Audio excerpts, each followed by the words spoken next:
let's make some sourdough Pop-Tarts. So I'm gonna make cherry Pop-Tarts and also brown sugar maple Pop-Tarts. But first, I do have to say, if you're watching this video on a platform that starts with the letter F, that's not me, and that profile is stealing my content, so please report. But if you're on TikTok, hey, let's make some Pop-Tarts. So first we're gonna start off with our dough. So you're gonna start off with 2.5 cups of flour, throw in a 1/4 cup of sugar, and a 1/2 teaspoon of salt.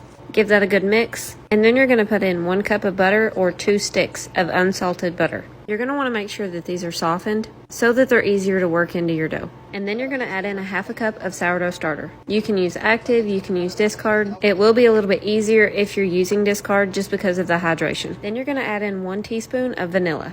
And just mix that dough together really good and really squeeze that butter into the flour. If it seems dry, just keep working it. And I like to use this method that I call the punching method. I think I'm going to coin that phrase. But all you're doing is just pushing your fist down into the dough because it really helps get that butter worked into the flour. And if it feels like this is taking a long time, it's because it does take a while to get it all mixed up together. And this is just essentially like a pie crust. It's very similar to the pie crust that I've used in the past, and it is just as flaky as a pie crust. So I will say that you can put this dough in the fridge and leave it for up to 5 days. I did end up leaving mine for 3 days just because I got so busy. But after you get all of your dough kneaded together, you're just going to divide that dough into 2 and then just make it kind of like a flat disc so that it will be easier to roll out when you're ready to use it.